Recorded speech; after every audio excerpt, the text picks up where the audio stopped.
Wasn't that a wonderful opening session to begin day two? We were very fortunate to have those illustrious panelists grace our stage and provide such insightful and inspiring messages.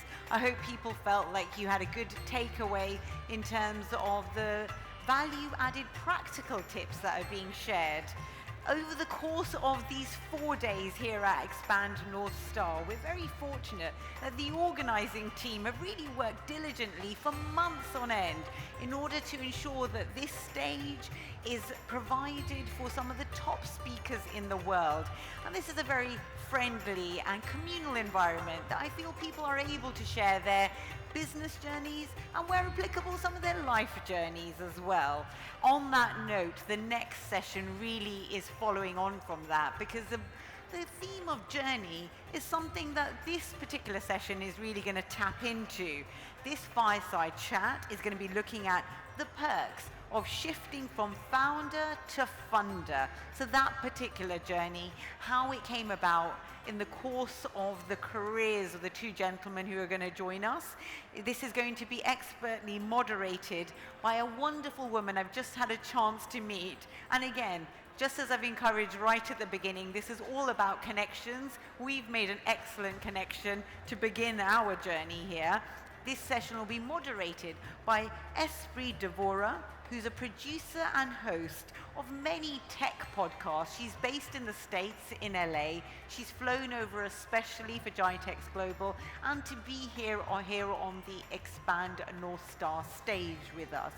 The particular special guests that we have for session 2 of day 2 are Fadi Ali Ghandour, who's the executive chairman of Wamda Group, a famous character in his own right, and equally famous from New Delhi is Kunal Bahl, who is the founder of Snapdeal, and he's flown in especially from New Delhi.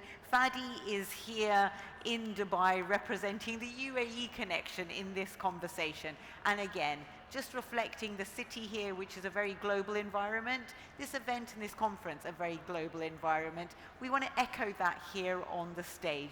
Without further ado, I can see that the panelists and the moderator are ready. Please do give them a very warm welcome. Thank you.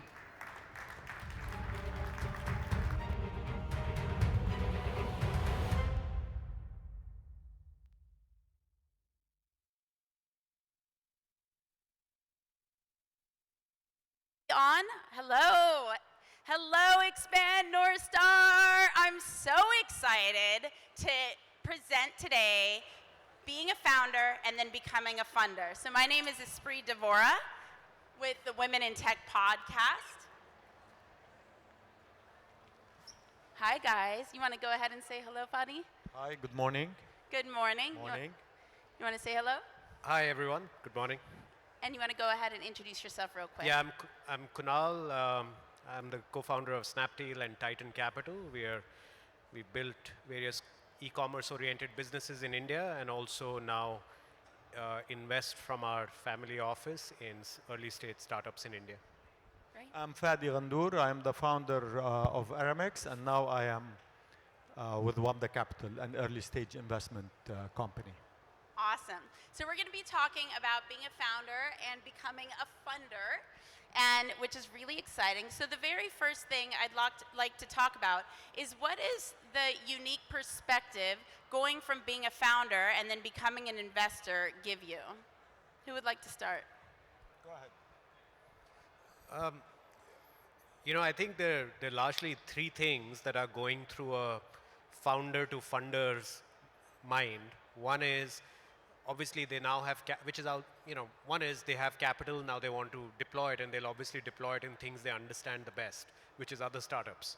But I think the two primary reasons that makes it an enduring activity for, founder turned funders is, one, in our own journey, we go through so much pain raising capital at the early stages that we feel that if we ever got the chance to do it ourselves, we will do it better and easier and make it nicer for the next generation of founders. And the third is, all of us really enjoy the the joy of building companies. So being part, but we can build maybe one company, two companies, big companies in a lifetime. Yeah. But this way you can vicariously be part of many other entrepreneurial journeys. A small part of them, but nonetheless a part of them. So for me, it was very early, really. While I was building my own business and running my own original business, which I stayed in as CEO for over 30 years. So I became an angel investor. So I became eventually, slowly, because I listed my company on NASDAQ in 1997. Congratulations. Way back.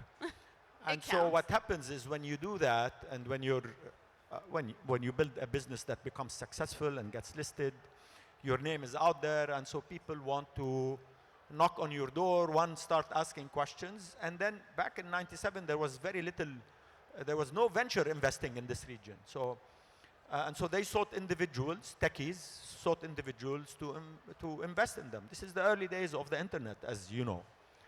And so you become an angel investor, and then when you invest in one, the next one comes, and the next one comes, and you become really busy running your business, but a very active angel investor. And that's what got me into it eventually. So when I retired from my business, or left the CEO job and exited and sold my shares eventually after 36 years.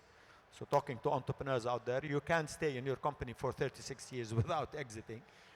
And then I decided, so what's next in my career? And well, you could have retired and do nothing, but I also said this is a continuation process. So there's value adding, there's a lot of mentorship, there's a lot of hand holding, and I guess I got used to it by being an angel investor, and I'm stuck with investing now. It's very hard work, hard work. I was gonna ask, at what moment did you both know you wanted to become an investor? At what moment did it start to pique your curiosity? Was there a life experience that happened that inspired you? Like I advise many companies, and I've had a few acquisitions for the companies I advise, and it made me want to pursue investing more. Is there any moment that occurred for you that you're like, maybe I'd like this path? I'll tell you, being again, building something that becomes successful, you are sought after to be mostly a mentor initially. Right.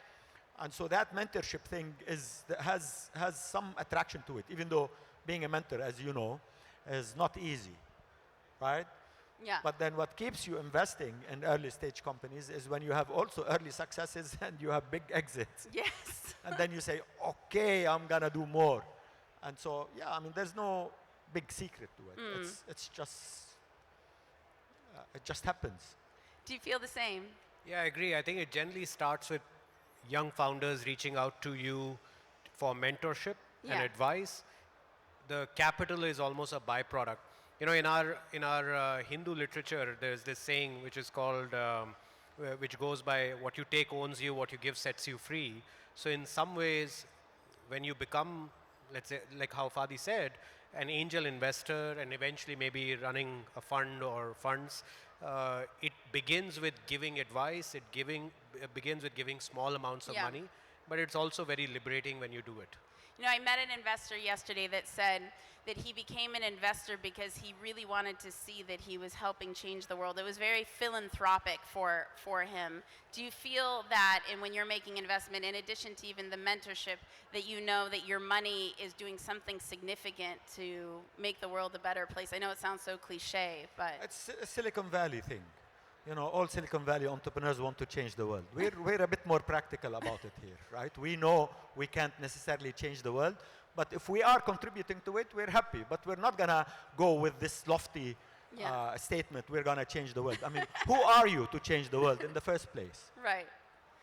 Yeah, I think in the beginning when founders start companies, while they may be to the outside world saying they're going to change the world, inside they're solving 1 million problems every single day. I thought you were going to say $1 million every single day. Yeah, but they just don't have the mental bandwidth to constantly remind themselves that they're changing the world, they're solving problems, and eventually when they solve them, then you change the world.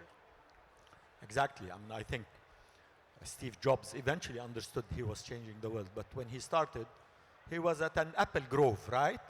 Sitting with Wozniak and picking apples and, you know, And learning about fonts. and floating, Yeah. floating. And then Totally. eventually he realized whatever he is building is actually changing the world.